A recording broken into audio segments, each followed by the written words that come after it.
గర్భధారణ, ప్రసూతి చికిత్స, పిల్లలకు చికిత్స వంటి అన్ని సౌకర్యాలు కలిగిన ఒక పరిపూర్ణమైన ఆసుపత్రి మన సుధా ఫర్టిలిటీ సెంటర్.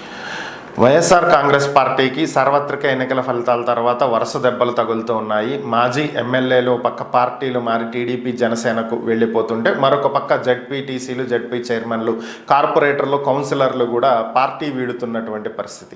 ఇటీవల మాచర్ల నియోజకవర్గంలో మాచర్ల మున్సిపాలిటీకి చెందినటువంటి పలువురు వార్డు మెంబర్లు, అలానే మున్సిపల్ చైర్పర్సన్ రాజీనామా చేశారనుకోండి. ముఖ్యంగా కౌన్సిలర్లంతా కూడా టీడీపీలో చేరినటువంటి నేపథ్యంలో మాచర్ల మున్సిపాలిటీ పూర్తిగా టీడీపీ వశమైనటువంటి పరిస్థితి. ఇప్పుడు ఏలూరు వంతు వచ్చింది. ఏలూరు నగరపాలక సంస్థ మేయర్ నూర్జహాన్, ఆమె భర్త టీడీపీలో చేరబోతున్నట్లు సమాచారం. ఈ నెల 27వ తేదీ అంటే రేపు ఉదయం మంత్రి నారా లోకేష్ ఆధ్వర్యంలో వాళ్ళు టీడీపీ కండవా కప్పుకోబోతున్నారనేది సమాచారం. వీళ్ళు గతంలో కూడా టీడీపీ తరపున ఉన్నటువంటి వ్యక్తులే.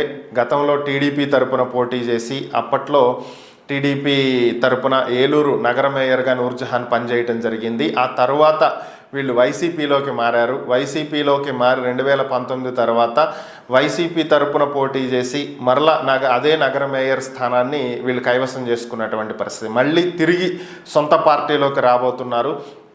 వీరితో పాటుగా రేపు 30 మంది కార్పొరేటర్లు కూడా టీడీపీలో చేరబోతున్నారనేది సమాచారం. దీంతో ఏలూరు నగరపాలక సంస్థ కూడా పూర్తిగా వైసీపీ చేజారిపోబోతుంది అనేది ప్రస్తుతం ఉన్నటువంటి పరిస్థితి.